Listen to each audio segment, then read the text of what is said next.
The absolute disrespect for this audience when you keep eating on stream. Then again, What is going on, everybody?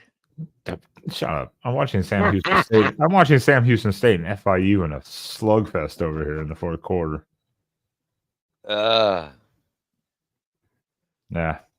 Let's get into it. You guys were ranked number one in the AP and the coaches poll. Just what does it mean for you as a leader of this program to bring it back to number one for the first time since 2012? Who cares? Yeah. Who cares? Exactly. Who cares? That's our guy. That's Danny. Oh, man. What is going on, everyone? And welcome into the Ducks Live right here on the Oregon channel, the voice of college football. We had some scheduling adjustments as to some, Spaz is busy tomorrow. I'm busy Thursday. So, we had to roll with Tuesday. Kind of last second. Just how we had to go. So, how you doing, Spaz? I'm doing good, man. Ready for the weekend, man. It's going to be it's going to be a busy weekend for me. I got a game tomorrow, off Thursday, game Friday, possibly in Eugene at 8 a.m. Saturday, and then another game Sunday afternoon. Ooh. Yeah, that's a lot. It started the NBA season. They just come to. Plus, I'm in the middle of a possible historic run for the Ducks. Yeah, couldn't be any better up here. Well, that's the thing. This week, Thursday we looked at. Then I remembered, hey, I had some Sunday concerts, but this is the last concert we have scheduled. But it was a Thursday. Not ideal when you get up at 5 a.m. the next day for work, but it is what it is. So we roll on and we just schedule as best as we can. I mean, that's all we can do. I mean, I'm looking forward to Saturday. But that's it. Everyone in the chat too. We do expect potentially a guest, so we're going to kind of pivot conversation potentially very quickly during this show as we go. Did you just wave off food? Is that what you're doing? No. Hi, Mrs. Spaz. You need to tell her hi from the chat for bringing you food. Yeah. Ben says thank you for bringing me food. I get to run another live stream. Otherwise, he would die in that recliner. Sorry, Tuesday nights. That's the time. I think people are used to this at this point. It's all right. Yeah. So if we're gonna wait on potentially our guest to show up if he has time. It was last second notice. He said he probably could, but if he doesn't, it's fine. We still have topics to talk about. We're just gonna run through this. So, looking at this year so far, Spaz, what are your kind of takeaways up to this moment? Obviously, besides Oregon getting the number one ranking, which we talked about on Sunday, for the first time since 2012. What are kind of your takeaways at this point? I think despite some of the slow starts and some of the injuries that we've had, we've managed to strum through it to this point, and hopefully we continue to roll through again. It looks like we're probably not going to have Jordan Birch again this week. Probably not going to have Ferguson. God, my brain. And most likely we're not going to have Bedford. He did seem a little more encouraging about Bedford later, so we'll see. I still have a feeling he's going to end up taking a medical red shirt. So we'll see. Hopefully we continue to stay somewhat healthy and because we don't need any more injuries. No. Yeah, that was something that I was going to talk about was injury news because I said Dan Lanning has been very tight-lipped about it. Very vague, just coach speak. I mean, I think I said on Sunday, Ferguson probably is going to be held out this week just in case. Give him an extra like a week, let him heal up. Let Sadiq and Herbert just do their thing. Yeah, and Sapoldia, Rogers Sapoldia got some playing time last week as well, so which is good. Because it gives him some confidence as well going forward. Well, then like with Bedford, do you want to? I know he was, projected obviously to be a starter on the line at the beginning of the year. That kind of threw things off with him getting dinged and stuff. Do you want to risk that like confusion along the line when the communication obviously is fixed? So it's kind of a tough thing. And Birch, yeah, we don't know, but he'll probably be out another week. Save him for another week. We're going to pivot here, as we said, as this is the Oregon Illinois preview show. So why not introduce a man who knows more about maybe anything at Illinois than either of us by far? Everyone, please do welcome in Sonny Verna, who's taking his time to come on here, kind of late night, last second notice. Heavily appreciated. Heavy contributor to the Voice of College Football. So. Yeah, no, thank you both for having me on. Hopefully my kids are asleep. Hopefully that door behind me doesn't open up at all. But I'm always excited to, talk football, especially as an Illinois fan. We don't really get this opportunity to be 6-1 very often. So all the chances I get to talk football, I'm going to take advantage of. Good to have you. Thanks for coming on, Sonny. Of course, appreciate it. And Illinois is having a good year this year. I mean, yeah, a struggle fest with Penn State, obviously, but that's expected on the road. Penn State's a good team. I mean, that's expected, but yeah, you can't complain with a 6-1 record. Yeah, I mean, even that Penn State game, you were talking about who I think they're now the number 3 ranked team in the country. The game was at Penn State at night when they had basically a quasi whiteout.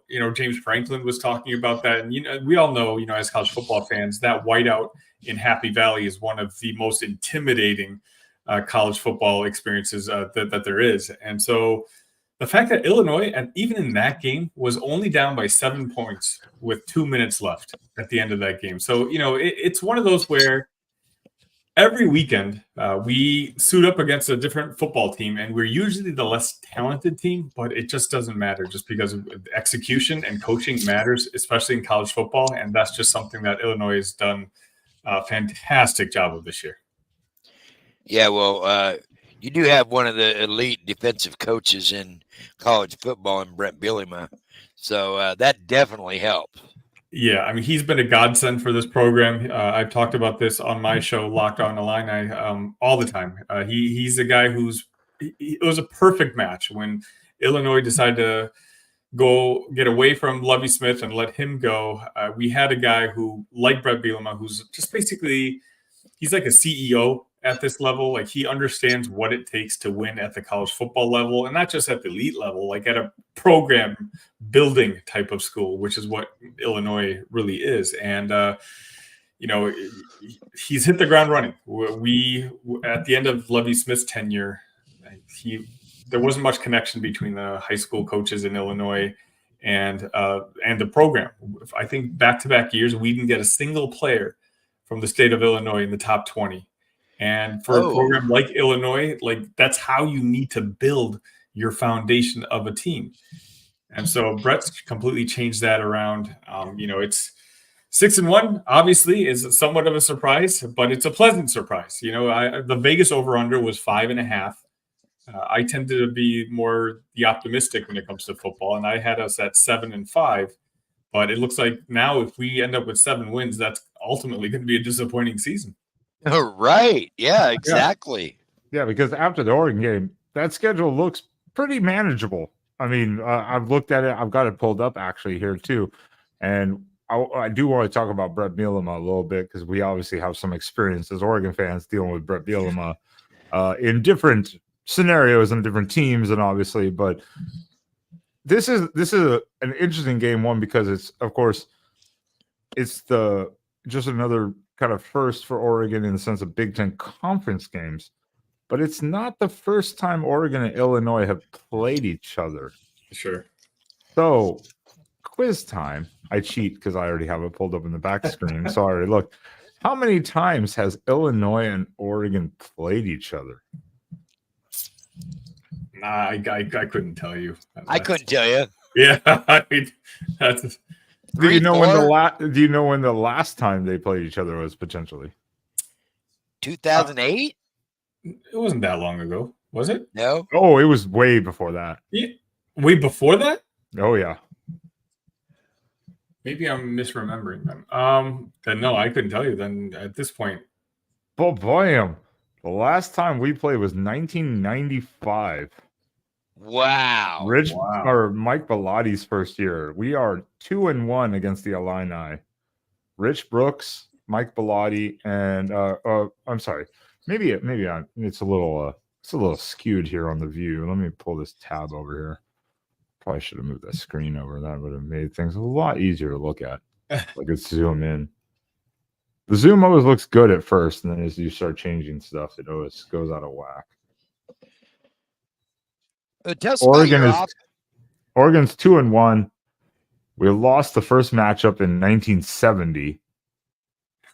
Then we won in 95 and also in 93. Oh, wow.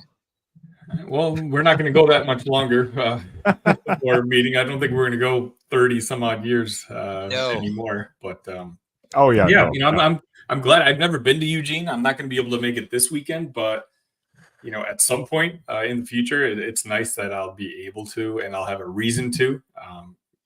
College football is the one excuse my wife lets me have these, boys trips every once a year. So I'm looking forward to it.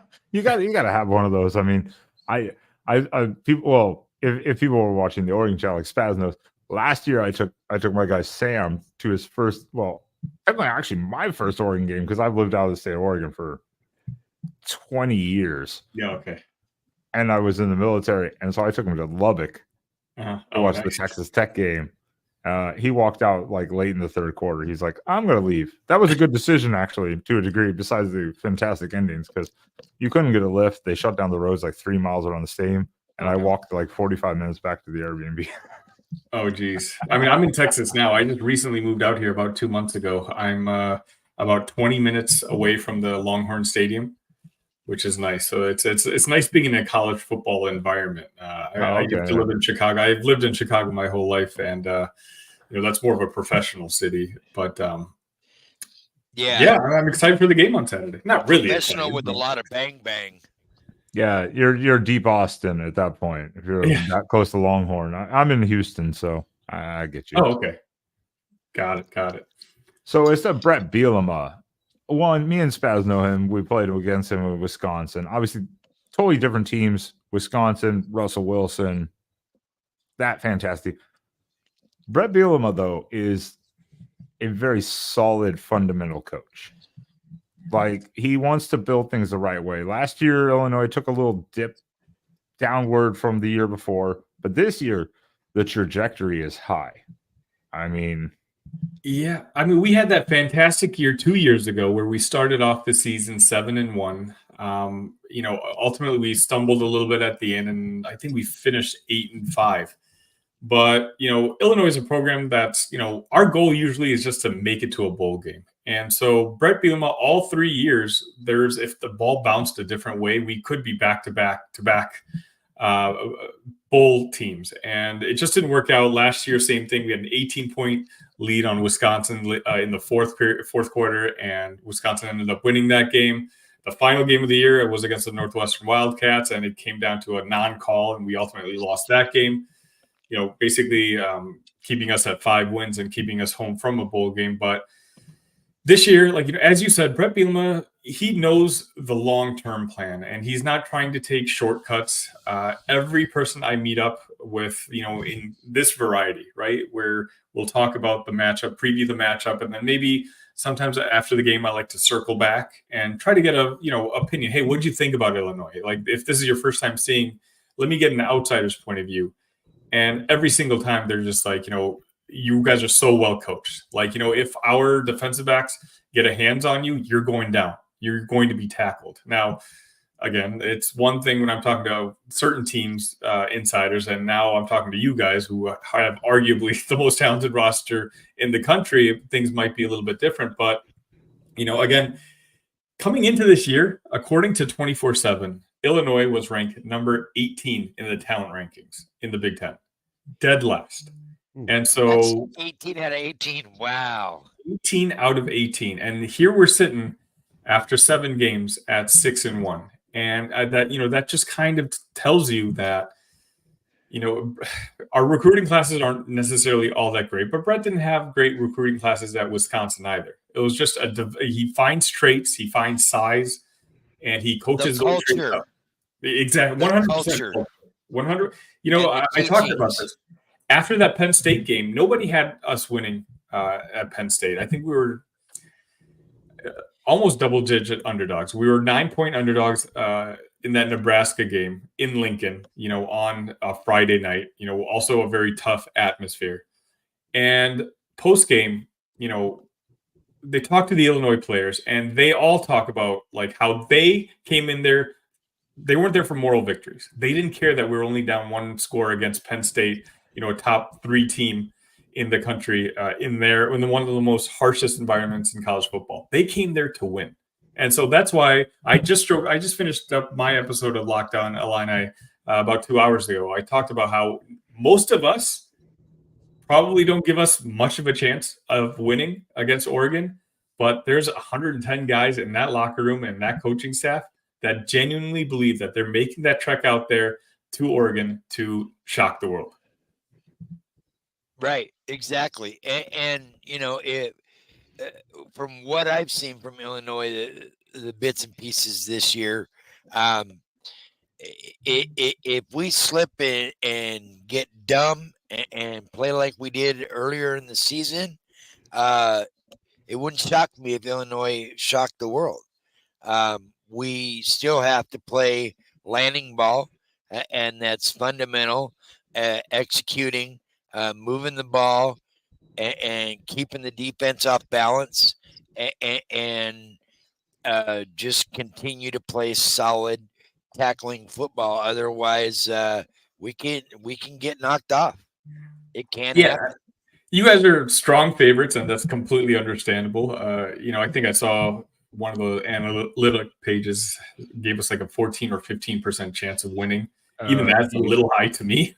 Yeah, ESPN has 8% and minus 21.5, but then I've seen up to 25. Too high. I'm I like, don't like these super high numbers. And every week, I will say, Brett, beaten the spread once. That's betting. That's betting numbers, of course. I know, but we've only. And I will say, just to kind of talk about Brett Bielema again. Brett Bielema is 8-1 against the spread against ranked teams. So, I'm hoping to get that number as big as possible. And then we'll see. I never bet on my own team. Well, and Oregon hasn't done good against the spread this year. And I'm not a betting man on sports, because if I could be the most confident thing in the world, I would bet. I would lose everything I had. Yeah, it doesn't matter. I'm the unluckiest person in the world. So thinking about that, because I know you have not a ton of time. What are your keys to the game for Illinois if they're going to go into Oregon and try to take this, or either keep it very close and put pressure on Oregon, or even potentially, like you say, shock the world?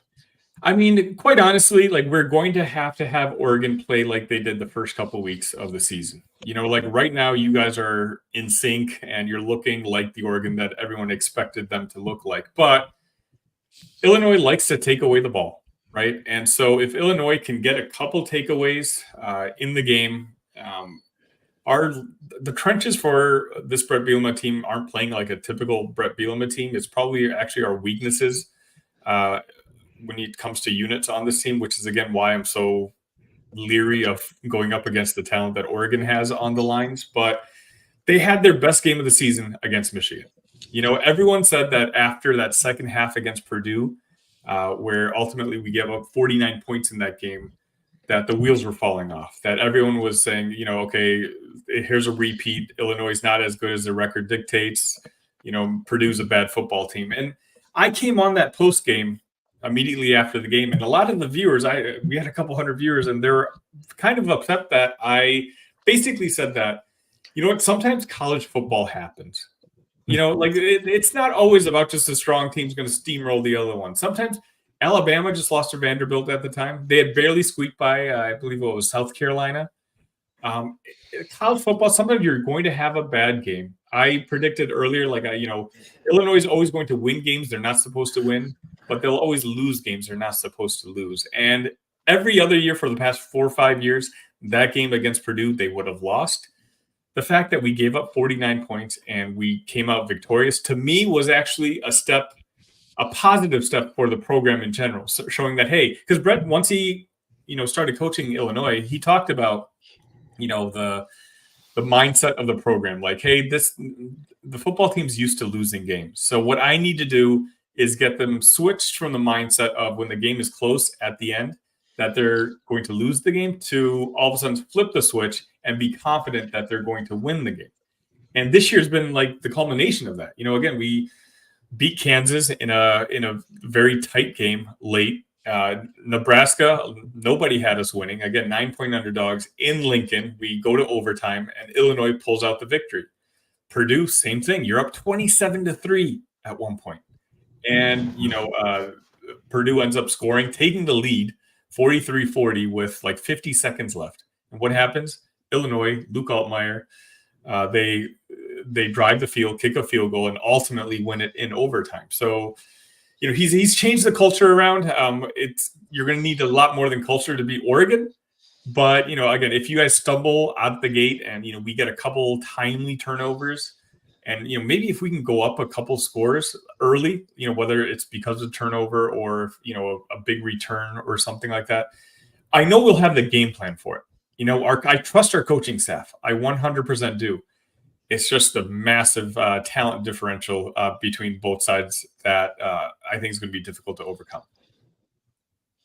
And it's funny. I was listening to an Ohio State podcast earlier too, where they were being just very generous about how all the Oregon fans were great. They were talking about the state, they did travel, and they're like, "Oh, it's so great," and they were like, "Yeah, it was bad." How they were admitting also, they were like, everyone was plugging their ears in that stadium to how loud it was. Now, I don't know if the environment's going to be as wild as it was for Ohio State, but it's still a ranked matchup. And that's it. Illinois, Altmaier has 15 touchdowns, 1 interception. He's got 2 great receivers. You guys got some ball hawks in that secondary on the outside. They have 3 and 2 picks, I believe, respectively. So you guys are taking the ball away. And that's something Oregon has not been good at, actually, this year, is taking the ball away. Yeah, honestly, God, it's a good football team. I don't know how else to describe it. It's lazy, but that's the only way to describe them. Luke Altmaier, I love to talk about him because last year I felt like the narrative on Luke was written after that first half against Penn State when he threw those 4 interceptions. But he got better every single week after that game. People forget that last year was the first year that he was ever a starter at the college football level. And so, playing against a team like Penn State, having those 4 interceptions. But in his last 6 starts, he had 10 touchdowns to 3 interceptions. And Ben, you just talked about it right now. The ratio is 15-1. So you're talking about 25 interceptions to 4.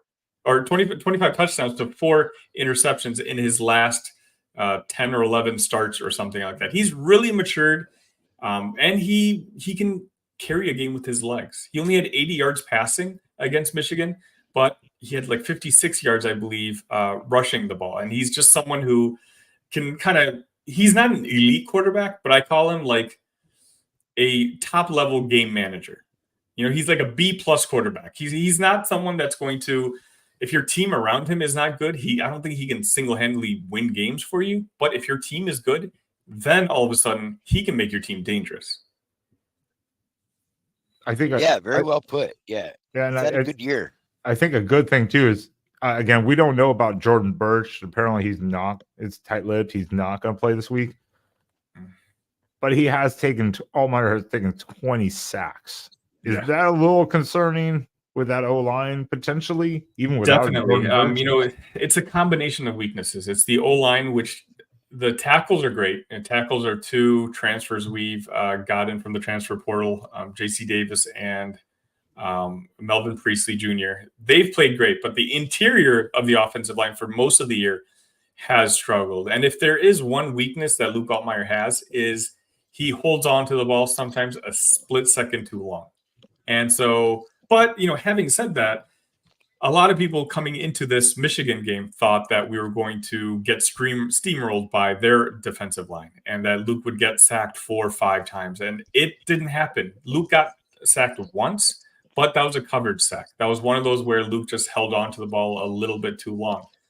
I know at this point, the coaching they're looking over game tape right now, and they fixed it for the most part against Michigan. He didn't have all that many covered sacks.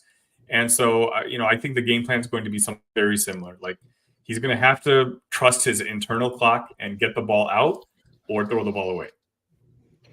Probably going to have to do a lot of max protection against Oregon's defensive line. Yeah, and, Oregon, again, I keep talking about has the talent edge at every position. But as Ben said, we do have 2 wide receivers that are going to play on Sundays. So, Pat Bryant, Zachary Franklin. Zachary Franklin was the most decorated wide receiver returning to college football this year with his numbers. Those guys do know how to make plays. So, again, it's going to be a fun matchup.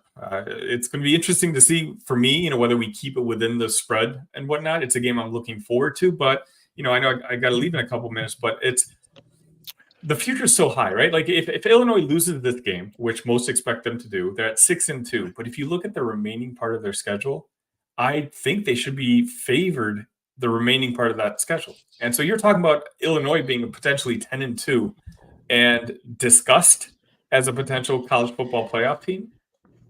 Yeah. I mean, our over/under was 5.5 this year. Yeah, that's a hell of a year. I mean, that's the point. And that was something. I just had a little brain fart there all of a sudden. Something that came up earlier, really quickly, I want to discuss is: are you concerned about the defense against Oregon's wide receivers? Because Walters was a defensive coordinator at Illinois as before, but a lot of that system's in place now. They don't run man to man as much as Walters likes to. But is that a little concerning, or do you think they're going to have an adjustment to go, yo, we're not getting burnt like Burke did? Yeah, I mean, it's the thing with Ryan Walters is he's not adjusting when it comes to the defensive side. Illinois, as you kind of mentioned, last year fell off pretty badly when it comes to the defensive side. Now, a lot of that has to do with losing talent, right? 2 years from the team 2 years ago, that team alone had 3 guys in their secondary who got drafted in the top 70 picks in the NFL draft. And, we're not Ohio State. We're not Georgia. It's not next man up. Okay, one talented player leaves, another one just comes in and fills in. So last year's secondary was very young. But in the post-season press conference, Brett Bielema addressed it and said that it seems to me that the league is starting to figure out our defense. And you take a look at our defense, and he actually mentioned Purdue's as well because they ran the same defense. Walters, of course, being the DC the year before. The difference is Brett Bielema and Aaron Henry, they made adjustments this year. Whereas it looks like Ryan Walters is just kind of still trying to make that system work. Whereas Brett's, fidgeting a little bit and trying to make some adjustments. And honestly, it's worked. We've had 1 or 2 bad games. Well, the Purdue game was a bad half. But otherwise, the defense has stepped up greatly over last season. That's definitely encouraging for Illinois fans, and sure.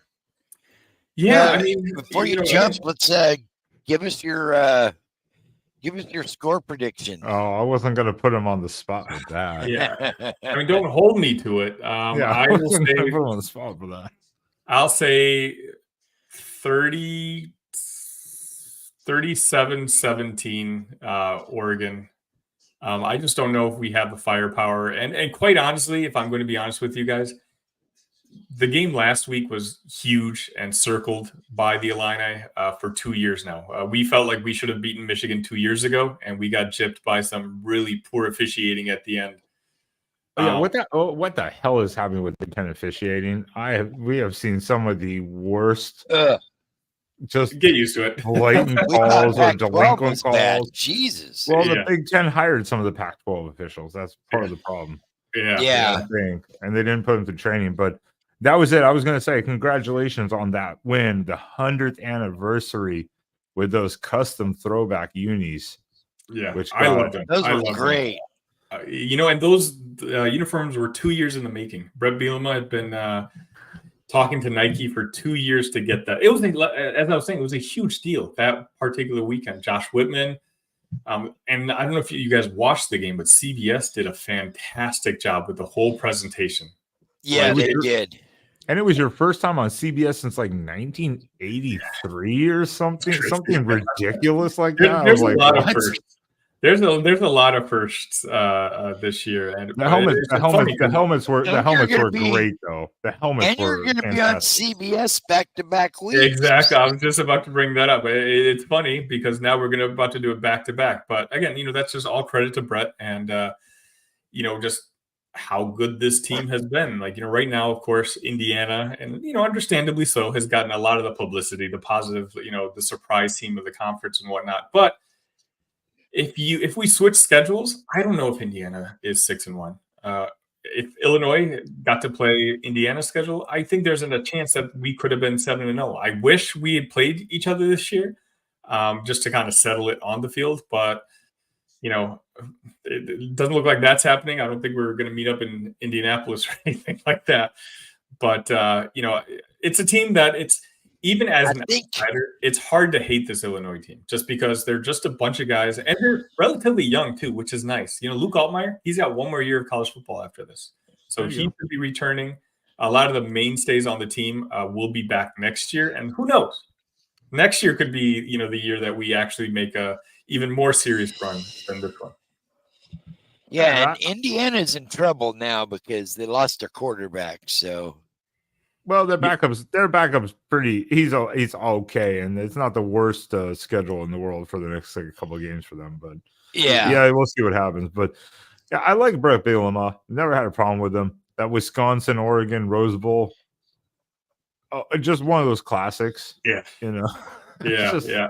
But the thing is, he's completely changed from what he was in Wisconsin. At Wisconsin, a lot of people say he was very cocky, gritty. Yeah. He's a guy who, whatever adjectives you want to use, but I think going to Arkansas, the SEC kind of humbled him a little bit. And then since then, for a couple of years, he basically spent time with Nick Saban and Bill Belichick. Yep. And you're talking about two football minds you kind of want to soak in. Those are two of the GOATs. And so I think now he comes in. He's in his mid-50s. He's no longer this brash young guy, the youngest head coach in the Big Ten. He appreciates what he has. He's got a good understanding of what it takes to win in college football. And again, like we kind of talked about originally, he's not trying to speed up the process at all. He's doing it the right way. And here we are, year 4, Illinois at 6-1. No complaining here. And real quickly, Sonny, Sonny, too. I know you gotta go, and so I don't want to keep you any longer. Sure. What do you think about the Dan Lanning NCAA rule? Oh my God! You know what? I just had to throw it out there because you don't have to worry about it. It's done. You can't. Right. It can't happen anymore. Good for you. You didn't do anything illegal. Yeah, I mean, it's one of those. I understand if I'm Ohio State, but Ohio State fans complain about everything. So it's not a you'll see. I'm married to a Buckeye, so I listen to that side all the time. So I know how it is. But I'm sorry. Oh, you did hear Ryan Day sent the film into the NCAA. We had a second left. Into 1 second left, and the NCAA is like, time expire. Yeah, that's ridiculous. No, but it should be a fun game. I actually predicted you guys in my season preview episode to you guys of winning that regular season matchup, but I won't mention that I had Ohio State winning the rematch at the that's fine. We were 50-50 on Michigan or Ohio State, definitely. If not 0-2, Michigan obviously is falling off the rails. Yeah. And now we took over Ohio State. So it's like, okay, just don't shoot yourself in the foot, basically. Right. Yeah. So it's like, well, Sonny, we appreciate your time here. Of course. Yeah. Taking a late night, very short notice, so to say, little visit over here to talk some Illini football. Yeah, no problem. Thanks for having me. Whenever you need, just feel free to reach out the way you did. For those watching, for those listening, I do a lot of Illini content and YouTube content. Find me at Locked On Illini. I'm doing I do content every single day, a half hour on Illinois sports. And also, if you're a Bears fan, Chicago Bears fan, I do Bears on Tap twice a week. And I'm not busy. I do the Big Ten show as well, which is once a week with Justin Adams, who's the Nebraska host right here on Voice of College Football. And because I just moved out to Austin area, I help Mark out here at the Voice of College Football with Texas content every now and then. So busy man, but I enjoy doing it. And, again, don't be shy. Feel free to, I'm always anxious to talk football with people. Definitely. Awesome. Yeah, appreciate you guys. Thanks for coming. Have a great night. All right.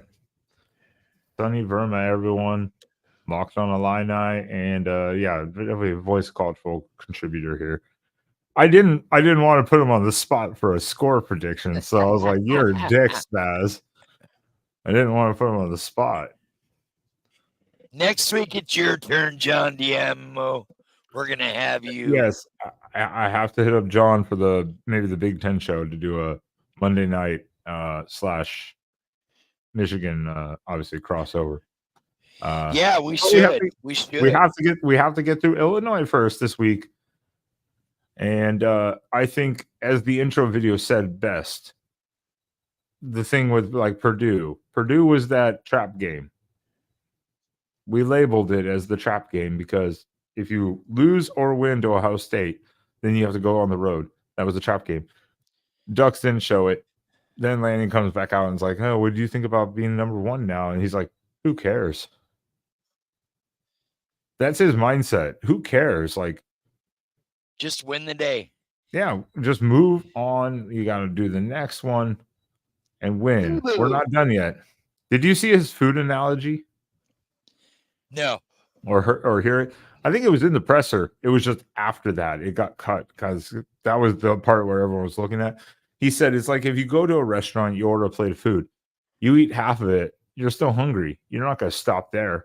That's where we're at. We're not done yet. We're not done eating.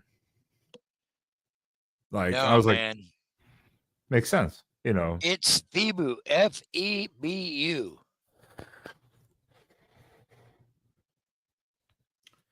So we didn't get to talk to. I mean, Sonny gave us a lot of good information. I did want to take a little deeper dive here, real quickly, as we get into this. Really quickly, we can talk about this because I don't know how long we want to go tonight. We can do it, but let me see here. So we did this a little bit. I gotta blow this shit up again. Whoopsies. You can take the FPI however you want it. But Oregon is 25.5-point favorites.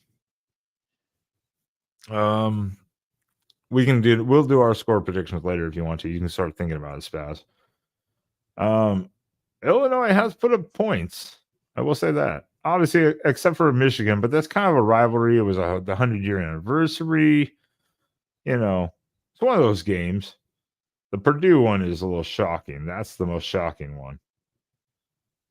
Statistically, though, really not bad. So I don't know. I don't know what to make of this game to a degree.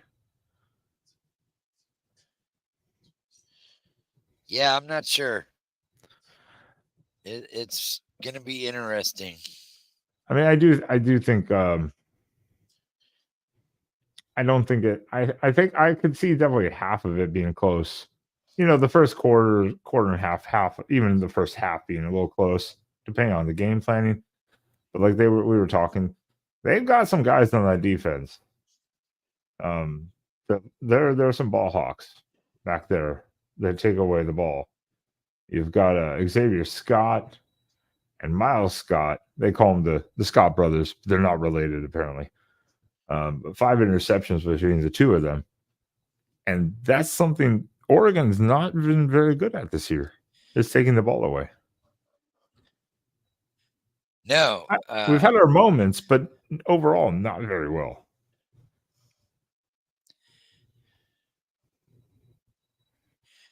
How was the game last week, Captain? I know you were there at Purdue. What was the was it pretty one-sided crowd-wise, or did the Oregon faithful outshine the Purdue's? They said it. They said on the broadcast it was 3,000 short of a sellout, but the Oregon fans look like they showed up fairly well. Yeah, they seem to.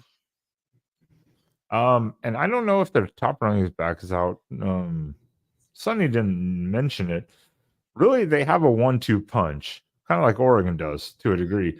They have Fegan, who's 306 yards, 3 touchdowns on the season. Then they have McCray, 231 yards, also 3 touchdowns.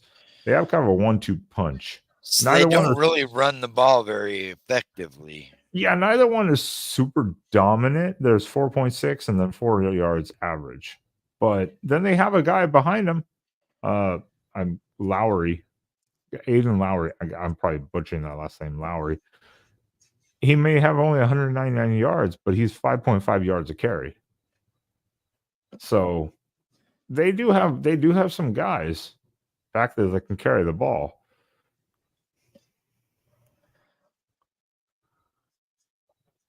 No, Frankney, 50-49. God, you're right.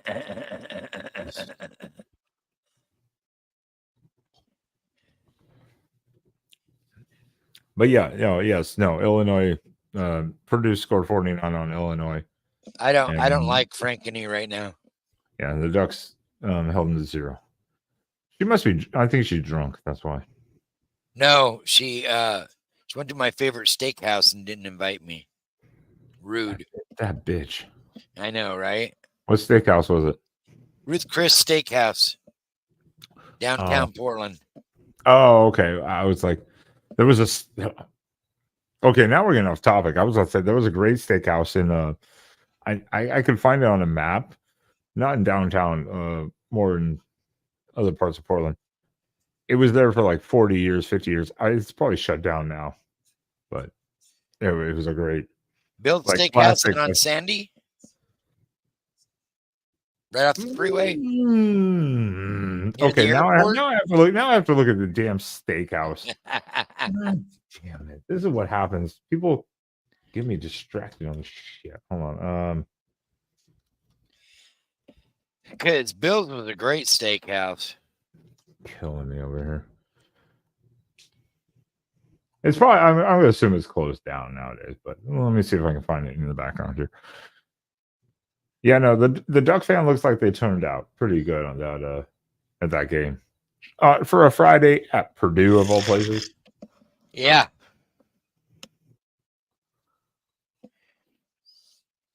Yeah, so Illinois is not going to be a pushover. I feel a quarter and a half to a half. I could see Illinois putting up a good fight until adjustments are made, maybe later. Or Oregon just does what they do and put up 3 scores and then just kind of coast. Sleepwalks through the rest of the game. God. That's what they did at Purdue. They got up 3 scores. Purdue adjusted a little bit, and Oregon went, screw it. I don't know what that is. Sailors. Is that the one I'm thinking of? I think that is. I think that is. I think it is. On start. I don't think it was Stark though. I'll have to find it. It's going to take me a while to go through this map, but I think it was Sailors. So they are still open then. Okay, yeah. That bitch has been open for like fucking like 70 years or something like that. Yeah, no, that's a great place. Yeah, I think that is it. Yeah, but Ruth Chris, where she went, is like $60 a plate. Oh yeah, well, Ruth Chris, but yeah, Sailors is like classic Portland steakhouse fare. Yeah. I think that is what it is. Sailors. I believe that is what it is. I just couldn't think of the name anymore. It's been a long time. But yeah, I think that is it. Oh, cool. They're still open. Awesome. All right. Anyways, enough talking about steak. I already had steak dinner earlier. So, well, fuck it then, Spaz. Let's before we talk about the other topic, because obviously we had to pivot here quickly. Let's do it. Boom, boom. Spaz. I went first last week. I won. So you get to go first this week. I'm breaking your streak. You won 2 in a row, I believe. And you got a default win because you're a bitch on the MSU game. Well, so overseas. I'm going to go.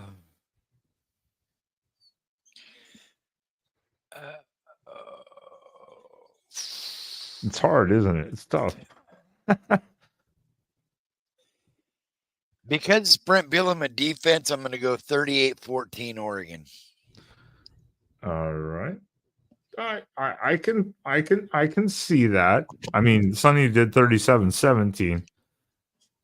I almost was going to do the same score prediction as last week for this game, just because it just felt in that range. But you know what? Now we're at home. 42-14. Ooh. We're at home now. So, I mean, last week, what was I off by? Like what? Not much. I was up by 10, obviously, because Purdue didn't score. I think you're off by like 13 points total. 13 points, and you were off by like 20. You went 55-17. Oh, so I was off 30. You were off fuckball. It's tough when you actually have to get put on the spot to do score predictions. That's why I wasn't gonna put him on the spot. But Sonny he was in the range. I was like, it's tough. It's a tough one. All right. Well, let's oh yeah, in the chat, please let us know your score prediction too. I see Dustin Raines here is also 35-7. I think a lot of us are going to be in that general kind of range. I do think Illinois will have a game plan, and they're going to put, again, you could say 14Y or 17 late touchdown, that kind of scenario. So Spaz, let's talk about one of the other topics real quick. We don't have to spend a ton of time on it because obviously you're looking like you're about to die. I mean, you're old, so we know that. But I guess the other topic of the night was, where did it go? At this point in time, can Oregon actually run the table? Now, and when I say run the table, I mean regular season. Right. Man, excuse me. If we get past these next 2 weeks, yes. B-Bean, don't be a hater. If we can get past this Illinois #1 and Michigan next week, which will probably be our toughest road test all year for sure, just because it is Ann Arbor, it is Michigan. Michigan's having a down year. Hold on, that's my point. Is Michigan actually going to be tougher in Ann Arbor than Wisconsin on the road? depending on where Wisconsin is later in the year. It's true. At this point, I actually find Wisconsin to be the more difficult at this point, to a degree. Yeah. Personally, just because Wisconsin's actually has a positive. Michigan's just fighting to like stay above water at this point. Yeah, they're fighting for a bowl eligibility. Yeah, that Wisconsin game will be tough, especially if they continue to run the streak right now. If they keep winning and they win out until the Oregon game, that's going to be a tough game. Yeah, but I mean, if they drop a couple the next couple of weeks, a little demoralizing. Yeah, yeah. Wisconsin has steadily kind of been improving. Michigan's just declining. Yeah. So that's why I'm not as. I mean, I know the crowd's going to turn out in Ann Arbor no matter what, but I'm actually not as concerned about that game anymore. That was definitely one of our two toss-ups. Purdue's slight trap game. Wisconsin, a tough position. But to be honest, it's like Wisconsin, but then we have a bye week before Washington. So Washington doesn't even bother me anymore.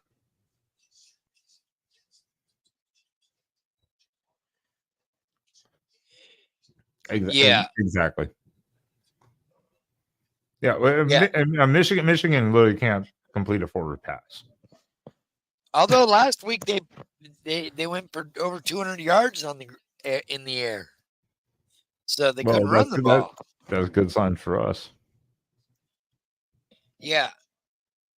Whereas Illinois only threw for last week 80 yards, 80 something yards, like 84 yards. Yeah. That was not a good look either for them. But also, I do have to bring up. I'm not even going to bother showing the screen. Let me see here. 1, 2, 3, 4. Oregon's basically in the top 13 defensively in the nation.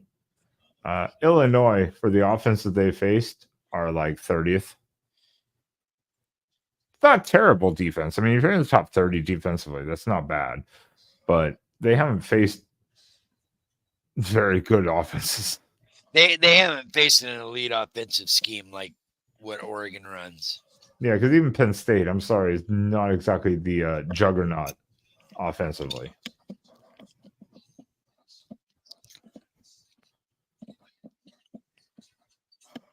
Ruben, I didn't receive my food last night for a DoorDash. Or the other night, Sunday, I guess. I'm still waiting. I'm still waiting for my fajitas, Ruben. And if I come down Saturday, hopefully you got some good fajitas for me. Well, mine are spoiled by now. Houston's a long way for a send a DoorDash driver. So yeah, if I make it down Saturday, I will be stopping by afterwards. How dare you, Ruben? You ate my food? Rude. 38-6. All right. Yeah. 6, I think, is a little low for it. But then again, hey, we gave Purdue 10 and 17 points and they didn't score anything. So who knows? Oh, yeah. Wisconsin does play Penn State this week. Yeah. If they can get past, if it's even a very close game, I mean, I don't buy Penn State. I'm not sold on Penn State as a really good team.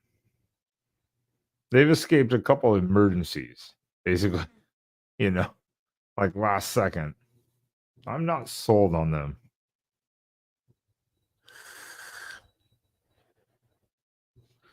So I'm not super worried about that. And Ohio State plays Penn State in 2 weeks? Not this weekend, but next week. Next week. They have Wisconsin and then Ohio State. Yeah, so you'll find out a lot about Penn State and Ohio State and Wisconsin in the next 2 weeks. But you get past Illinois here at home. I'm really not that concerned about the rest of the schedule outside of maybe the road trip to Wisconsin, depending on what happens to them over the next week or two.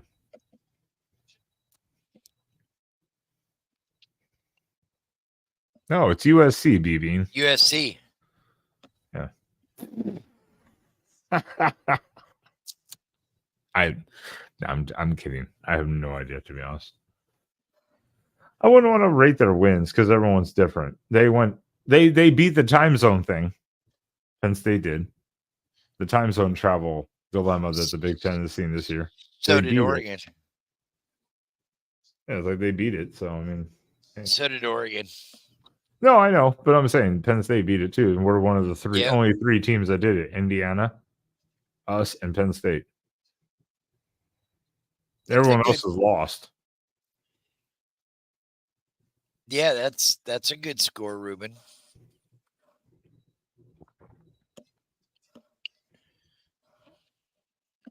I can see that too. I think that about covers it. So the chances of Oregon running the table, though, in regular season, not title, conference title, or postseason, I would put it a very high 90% chance. Yeah, I think so. You never know what can happen. Weird shit happens every week. Injuries. Hopefully we get our guys back, and that continues just to improve the team. If we get Birch back next week, and keep in mind, Michigan's top defender, Will Johnson, is done. No shit, really? He got hurt last week. He's done for the year, I believe. Well, that's why they may be holding Birch out another week. Silence. Oh, also, Dan Lanning's closed practices now this week. Really? Yeah, he closed practices. So the media afterwards is available, but the practices are closed now this week. For whatever reason, maybe it's speculation about who's playing, who's not, because he's keeping very tight-lipped. I do think he holds Ferguson out this week. I think he holds Birch out this week. Bedford, I think, will redshirt or gray shirt, medical, whatever it is. I think they'll come back for the Michigan game. Yeah, on the road. I think this week they feel good at home. Don't risk them. No, Ferguson will be back. They said he could come back probably this week even. I mean, as most people said from appendix stuff, it's not that big of a deal generally, but I think just hold him out. Let him heal up for a week.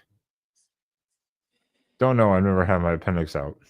Don't know. But for these guys with the training and stuff they get and the, facilities they have for recovering from that shit, apparently they can come back from that pretty quick. Yeah, Ferguson should be back for Michigan. Yeah, definitely. And Birch, hopefully, again, I think they're just really holding him out to go, make sure you're 100%. Don't risk. I think the key for Birch is going to be, will he be on crutches and will he be in a cast or anything this week? If he's not, then I think there's a good chance that he'll be back next week. Yeah, we'll see. We'll see. I think they will hold him out one more, but yeah, Holden. I think they'll hold him out another week. I think Holden's back this week. Is he? Okay. I think I wouldn't have been surprised by 2 to 3 weeks, to be honest, suspension. But with Michigan, at least 2 weeks, and then bring him back from Michigan. But I don't know. Yeah, I mean, that's up to the coaching staff and what he's doing behind the scenes. We don't know exactly what he's doing. I'm sure there's a bunch of shit that he is obligated to be doing. I'm sure. Yeah, and unfortunately, Florence probably will be a red shirt again this year, so pretty sad, but it is what it is, man. Yeah, that does suck. And Flowers is probably going to red shirt this year. Granted, he's a true freshman anyways, but it would be nice to see Flowers maybe get a couple of runs late in the year. If he can get into a couple of games, he was impressive in the spring game. I tell you what, that kid was impressive. Well, but and like we talked about with Moore and Novosad, I mean, there could be some medical stuff. There could be some behind the scenes. Obviously, the acclimation to the game. Lanning is trying to do his best, and the coaching staff as a whole is trying to pivot and keep a lot of red shirts for everyone as much as possible. Like even Novosad and Moore, keep those available as absolutely necessary, which I think is good. I mean, it's good for the team. It's good for the player, even if they transfer, because that keeps the year eligibility for them if they decide to go somewhere else, whatever it is. So they're looking at the player too, and then the team long term. Yeah. So I kind of appreciate that, the kind of flexibility. All right. Well, is there any final thought, Spaz, on our look ahead to number 20 Illinois? No, hopefully, at number 1 Oregon. Hopefully, we have a nice, smooth game this week. Not a bunch of hiccups, and be nice to see guys get some more playing time like they did against Purdue. Some of our third and fourth depth guys would be nice. Yeah, getting to see Jay Harris a bit there was nice. Much improved over the beginning of the year. Much improved. Just a few touches that he had, you could just see his explosiveness. And same with Lamar. Lamar got some nice touches in there. I mean, obviously Sadiq was in there, and I mean Sadiq is a sophomore, but a redshirt sophomore. Well, he's a redshirt sophomore, right? Yeah. Yeah. So, but he had some, obviously some nice plays.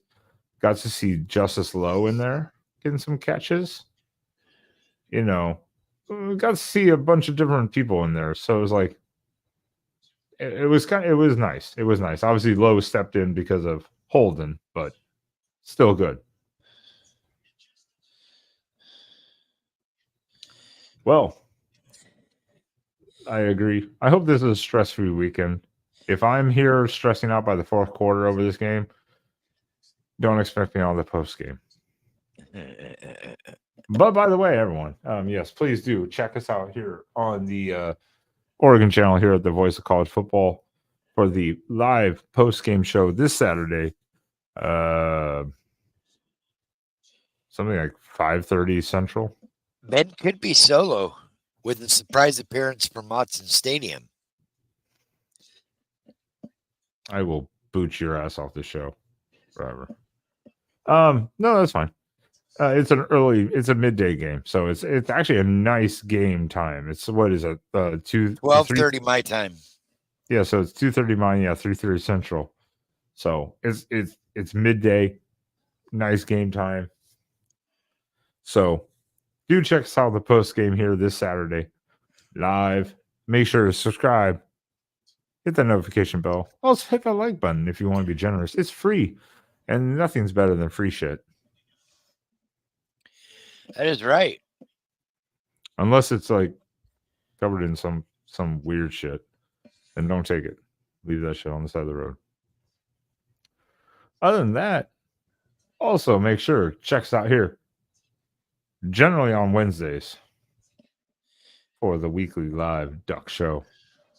And next week we'll probably be doing cross shows with the Michigan channel here on the Voice of College Football with Probably John. Probably a lot like the Ohio State game week. We'll probably have several shows next week. So potentially at least one or at least a couple. Hit that notification button so you'll know if we have more than our regular share of shows. That's right. Might be on the Monday night show, then the Wolverine show, then the Friday night show before that, for the Big Ten show. Who knows? So definitely check out this channel, notification, main channel, notifications. And Sunday night college football after dark as well on the main channel. Damn right. I will be there. I will be back. We didn't have no snippers this last week. Oh, that's a shame. Pac-12 didn't show up. No, I think Jackson made sure he locked him in a cage. That's disappointing. All right. Jackson doesn't like to be sniffed. Jesus.